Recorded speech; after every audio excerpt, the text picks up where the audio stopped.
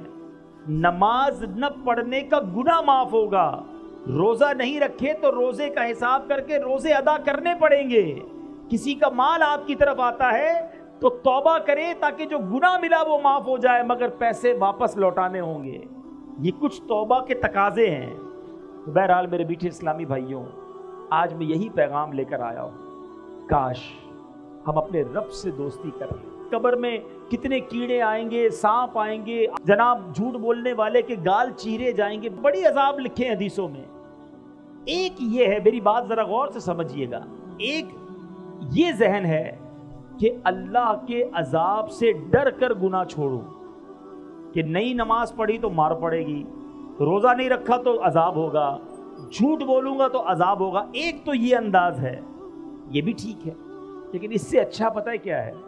کہ بندہ عذاب سے ڈر کر گناہ نہ چھوڑے، اللہ کی محبت میں گناہ چھوڑ دے، کہ میرا اتنا قریب مالک، میں اس کی نافرمانی کروں۔ جو آپ کا بہت قریبی دوست ہو، آپ کو بڑا پسند ہو، آپ کسی کی بڑی عزت کرتے ہو، اور وہ آپ کو کوئی بھی بات کہے تو آپ کیا کہیں گے؟ یار تیرے لیے جان حاضر ہے، آپ جو کہیں لبیک، حکم ہیں سائیں، تو تمہارا حکم سر آنکھوں پر، کہتے ہو نا؟ اپنے کسی نہ کسی زندگی میں کسی دو چار لوگوں سے تو ایسا تعلق رکھا ہے کہ نہیں، کہ وہ جو بھی کہیں وہ لبیک، ان کے لیے جان حاضر۔ تو کیا اللہ نے جو فرمایا اس کے لیے جان حاضر نہیں ہے؟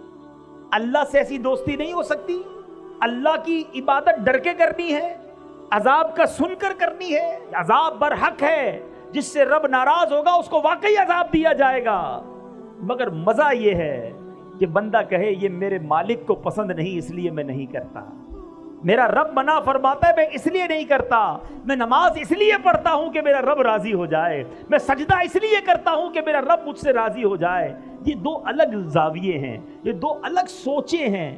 اللہ کرے کہ مجھے اور آپ کو ہمارے رب سے اتنی محبت ہو جائے، اتنا پیار ہو جائے کہ جس کام کے بارے میں یہ پتا چلے اللہ نے منع فرمایا ہے، اللہ کے حبیب نے منع فرمایا ہے، بس بھائی ہم کو وہ نہیں کرنا۔ نیا کاروبار کرنا ہے، فوراً عالم دین سے رابطہ کریں، جناب میں یہ کام کر رہا ہوں، یہ جائز ہے ناجائز ہے؟ علماء کہیں ناجائز ہے، سود حرام ہے، رشوت حرام ہے، جھوٹ بول کر کاروبار کرنا حرام ہے، ارے جناب دھوکہ دینا حرام ہے، بس حرام ہے، اللہ اور اس کے رسول نے منع کیا، میں نے نہیں کرنا کیونکہ میں اللہ سے محبت کرتا ہوں، اللہ کے حبیب سے محبت کرتا ہوں۔ اچھا کوئی کہے کہ جناب رشتہ کرنا ہے، بچے کی شادی کرنی ہے، اس میں ناچ گانا حرام ہے، شراب حرام ہے، جوا حرام ہے، ایسے کام کرنا شادی کے اندر جو بے پردگی والے گناہ والے حرام ہیں، ہم کہیں بس میرے رب نے منع کر دیا، میں نے ایسا کام نہیں کرنا؟ کیا ایسا نہیں ہو سکتا؟ کیا بار بار عذاب سے ڈرایا جائے پھر ہی گناہ چھوڑیں گے؟ تو آج یہ پکی نیت کر لو کہ ہمارا رب کتنا کریم ہے، کیسا رحیم ہے، کیسا مہربان ہے، کیسا احسان کرنے والا ہے، کیسا نوازنے والا ہے۔ ایک بار حضرت عمر رضی اللہ تعالیٰ عنہ کہیں جا رہے تھے، ایک بندہ آپ کے سامنے سے گزرا، اس کے ہاتھ میں شراب کی بوتل تھی۔ حضرت عمر نے دیکھ لیا، فرمایا بتاؤ کیا ہے؟ اچھا، حضرت عمر بڑے جلالی نا، فوری طور پر سزا سنانے والے، شراب کی بوتل ہاتھ میں۔ حضرت عمر نے کہا بتاؤ کیا ہے؟ وہ شخص کہنے لگا اگر میں نے عمر کو بتا دیا کہ شراب کی بوتل ہے تو گیا، مارا گیا۔ اب سامنے کھڑے حضرت عمر، کتنا وقت ملا ہوگا اس کو؟ اس نے دل ہی دل میں ٹیلی فون لائن فون نہیں ملانا پڑتا توبہ کے لیے، خط نہیں لکھنا پڑتا، دل ہی دل میں اللہ سے کہا یا اللہ آج بچا لے، عمر کے سامنے ذلیل ہونے سے بچا لے، اے اللہ آج کے بعد شراب نہیں پیوں گا۔ بس اتنا ہی کہنا تھا۔ اور حضرت عمر سے کہتا حضور اس بوتل میں سرکہ ہے۔ آپ نے فرمایا مجھے دکھاؤ۔ بوتل نکال کر لرزتے ہاتھوں سے حضرت عمر کے ہاتھ میں دیتا ہے، شراب کی بوتل ہے۔ حضرت عمر جیسے اس بوتل کو ہاتھ میں لیتے ہیں وہ سرکے میں تبدیل ہو چکی ہوتی ہے۔ یہ ہے میرا مالک، وہ عیبوں کو چھپانے والا، گناہوں کو معاف کرنے والا، بندوں کو بخشنے والا۔ پنجابی شاعر کہتے ہیں ایک گناہ میرے ماں پیو ویکھن مینوں عمری منہ نہ لاویں۔ ہمارے ماں باپ، ہمارے رشتہ دار ہمارا کوئی گناہ دیکھ لیں ناراض ہو جاتے ہیں، منہ دیکھنا بند کر دیتے ہیں۔ ایک گناہ میرا ماں پیو ویکھیں مینوں عمری منہ نہ لاویں، لکھ گناہ میرا مالک ویکھے وہ پھر بھی پردے پاوے۔ اللہ کو کتنے گناہ پتہ ہیں، ہمارے سب پتہ ہے، جو کیا وہ پتہ ہے، مگر ہماری عزتیں بھی باقی ہیں، لوگ ہمیں نیک بھی سمجھ رہے ہیں، ہماری واہ واہ بھی ہو رہی ہے، مگر وہ مالک جانتا ہے کہ کب کب کہاں کہاں کیسے کیسے ہم نے اسے ناراض کرنے والے کام کیے۔ دنیا کا دستور ہے میرے میٹھے اسلامی بھائیوں، کام تھوڑا کرے نا تو مزدوری تھوڑی ملتی ہے، کام مشکل کرے، محنت زیادہ کریں تو پھر مزدوری زیادہ ملتی ہے۔ مگر اللہ کی رحمت دیکھو، کام تھوڑا کرو پھر بھی برکتیں زیادہ عطا فرماتا ہے۔ 100 بار درود پاک میں کتنی دیر لگتی ہے؟ تسبیح ہاتھ میں لیں، آدھے گھنٹے میں آپ کے 100 درود پاک پورے ہو جائیں گے، شاید آدھے گھنٹے سے بھی پہلے پورے ہو جائیں گے۔ لیکن نیکیاں، اجر، ثواب، انعام کتنا زیادہ ہے۔ ہر دوسرے آدمی کے ہاتھ میں موبائل فون ہے اور گھنٹوں موبائل پر لگے رہتے ہیں، اپنا وقت ضائع کرتے ہیں۔ ایسا نہ کریں، یہ زندگی ایک ہی بار ملے گی، ایکسٹرا ٹائم نہیں ملے گا۔ اسی زندگی میں آخرت کی تیاری کرنی ہے۔ جو موبائل کا استعمال کرتے ہیں نا، میری بات جلدی سمجھ جائیں گے، ہمارے موبائل پر ایک کبھی کبھی میسج آتا ہے کہ آپ کا بیلنس ختم ہونے والا ہے، پیسے ڈلوا لیجئے، آتا ہے نا میسج۔ انٹرنیٹ اگر پیکج لیا ہے تو پھر میسج آئے گا کہ انٹرنیٹ پیکج ختم ہونے والا ہے، تھوڑا ہی رہ گیا ہے، جلدی سے پیسے ڈلوا لیجئے۔ اب جس کے پاس پیسے ہوتے ہیں وہ ڈلوا لیتا ہے۔ لیکن زندگی ختم ہونے سے پہلے کوئی میسج نہیں آئے گا کہ جناب آپ کی زندگی 1 مہینہ رہ گئی ہے، اب آخری 15 دن ہے، توبہ کر لیجئے، اب 1 ہفتہ رہ گیا ہے، اللہ کو راضی کر لیجئے، اب سجدے کر لیجئے، اب توبہ کر لیجئے۔ نہیں، کوئی میسج نہیں آئے گا، کوئی پیغام نہیں آئے گا۔ بندہ صبح گھر سے نکلتا ہے، بعض اوقات گھر والوں کو کہہ کر جاتا ہے کہ یہ والا کھانا بنانا، رات آ کر کھاؤں گا، یہ والے کپڑے استری کر کے رکھنا، رات دعوت میں جانا ہے پہن کر جاؤں گا۔ کپڑے استری کیے ہوئے رہ جاتے ہیں، کھانا تیار رہتا ہے، مگر بندہ نہیں آتا، اس کی لاش آتی ہے، اس کا جنازہ آتا ہے۔ ایسا ہوتا ہے نا، ہمارے ساتھ کوئی دوپہر کو ہوتا ہے اور رات وہ قبر میں پہنچ جاتا ہے، ہم رات ساتھ ہوتے ہیں، صبح اٹھتے ہیں تو اطلاع آتی ہے کہ فلاں بندہ سویا مگر اٹھا نہیں، سوتے میں ہی چلا گیا۔ یہ میں نئی باتیں تو نہیں کر رہا نا، تو جب ایک ہی زندگی ملی ہے اور اس کے اختتام کا پتہ بھی نہیں ہے، کبھی بھی جا سکتے ہیں، تو پھر ہم کیوں گناہ کرتے ہیں، پھر کیوں غفلت کی زندگی گزارتے ہیں، پھر کیوں وقت ضائع کرتے ہیں؟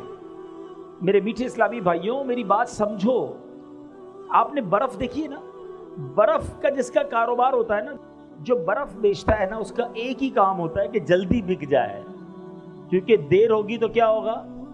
ہاں سب سمجھدار ہے نا، پگھل جائے گی، برف پگھلتی ہے۔ آپ سمجھیے جو زندگی ہے نا ہماری، یہ ہم سب کو ایک ایک برف کی لادی، برف کا بلاک کہہ لیں، برف کا ایک پیس آپ کو میرے ہاتھ میں دے دیا گیا ہے۔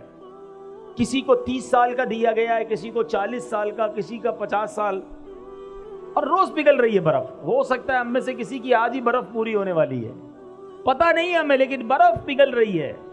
بالکل زندگی اسی طرح پگھل رہی ہے، ہم موت کے قریب ہو رہے ہیں، ڈے بائی ڈے، روزانہ ہم اپنی قبر کے قریب جا رہے ہیں۔ اسکول پڑھنے والے، جیسے جیسے آپ کا امتحان کا دن قریب آتا ہے تو کیا کرتے ہیں آپ؟ تیاری کرتے ہیں۔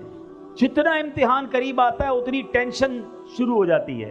5 ایئرز پیپر، 5 سالہ پیپر، کسی سارا سال جس طالب علم کو نہیں پوچھتے اب اسی کو ڈھونڈ رہے ہوتے، کیونکہ وہ قابل ہے، اس نے سبق یاد کیا ہوتا ہے، اس کے پاس نوٹس بنے ہوئے ہوتے ہیں، بندہ کہتا ہے اس کو پکڑو، اس کو سبق آتا ہے، وہ سکھا دے گا۔ امتحان میں 1 ہفتہ رہ جائے، اب رات کو نیند نہیں آتی، اب ساری رات تیاری۔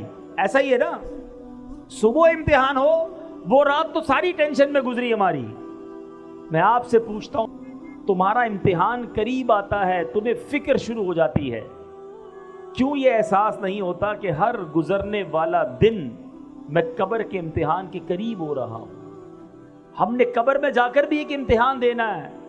اسکول کے پیپر میں فیل ہو گئے تو کیا ہوگا مجھے بتاؤ نا، دوبارہ اگلے سال پھر وہی جماعت پڑھنی پڑے گی، اور تو کچھ نہیں ہوگا نا۔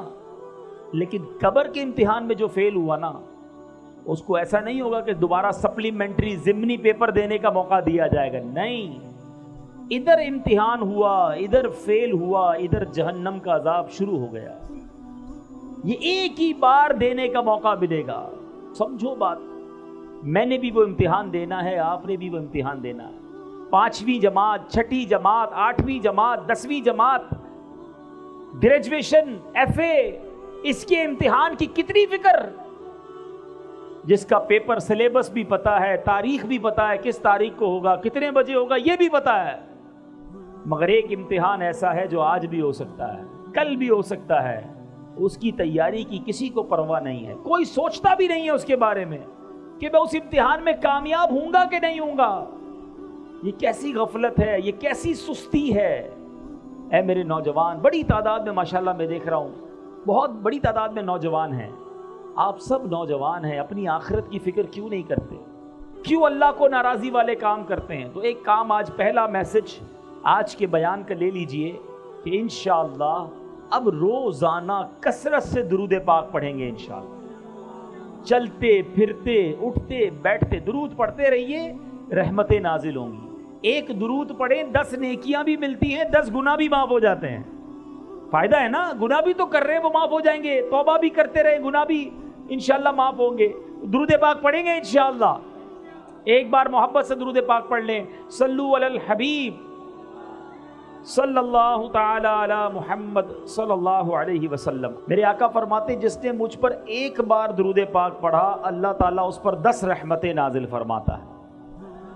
پھر نبی پاک فرماتے ہیں ومن صلی علیہ 10، جس نے مجھ پر 10 بار درود پاک پڑھا، صلی اللہ علیہ 100، اللہ اس پر 100 رحمتیں نازل فرماتا ہے۔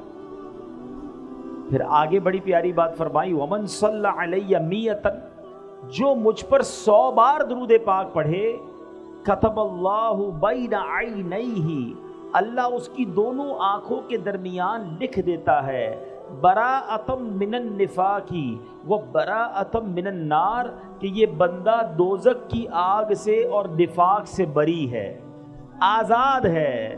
پھر آگے فرمایا وَأَسْكَنَهُ اللَّهُ يَوْمَ الْقِيَامَةِ مَعَ الشُّهَدَاءِ، اور اس بندے کو قیامت کے دن شہیدوں کے ساتھ اٹھایا جائے گا۔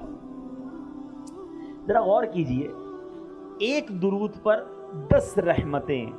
ہم کام کاج پر جائیں، کھیتوں میں جائیں، اپنی نوکری پر جائیں، گھر سے باہر نکلیں، اسکول جائیں، اور اگر درود پڑھتے پڑھتے جائیں تو ہر ایک درود پر 10 رحمتیں ملتی ہیں۔ اب آپ چاہتے ہیں کہ اللہ کی رحمتیں میرے ساتھ رہیں، میری حفاظت رہے، میرے ساتھ کوئی مشکل نہ ہو، تو صبح و شام درود پاک پڑھنا ہے۔ اور درود پاک پڑھنا اتنا مشکل نہیں ہے، بڑے آسان درود پاک ہیں۔ میں جیسے ابھی پڑھا رہا تھا، آپ ایک بار پھر مل کر پڑھ لیں، الصلاۃ والسلام علیک یا رسول اللہ۔ کتنا آسان درود پاک ہے، یہ یاد کر لے، پڑھتے رہا کریں۔ اچھا، پھر 100 بار پڑھنے والے کو کیا بتایا؟ اللہ اللہ، اس کی آنکھوں کے درمیان یعنی پیشانی پر لکھ دیا جائے گا کہ یہ بندہ دوزخ سے بھی بری ہے، منافقت سے بھی بری ہے، اور انشاءاللہ قیامت کے دن شہیدوں کے ساتھ اٹھایا جائے گا۔ ایسے کریم کو ناراض نہیں کرنا چاہیے، ایسے کریم کی نافرمانی نہیں ہونی چاہیے۔ آؤ میرے میٹھے اسلامی بھائیوں، آج یہ پکی سچی نیت کر لیں، یہی کام ہو گیا تو اجتماع وصول ہے کہ آج میں اور آپ یہ سچی نیت کر لیں کہ آج کے بعد ہماری کوئی نماز قضا نہیں ہوگی۔ ایسے نہیں میرے میٹھے اسلامی بھائیوں، ایسا نعرہ لگاؤ کہ شیطان ادھر سے دور بھاگ جائے، آج کے بعد ہماری کوئی نماز قضا نہیں ہوگی۔ آپ کو پتہ ہے نماز کا ثواب کیا ہے؟ نماز دین کا ستون ہے۔ گھر میں پلر ہوتے ہیں نا، پلر دیکھیں آپ نے، عماد الدین کہا گیا۔ اگر پلر نکال دیں، ستون نکال دیں تو عمارت کھڑی رہے گی؟ نیچے آ جائے گی نا، گر جائے گی نا۔ اسلام دین کی عمارت وہ نماز پر ہے۔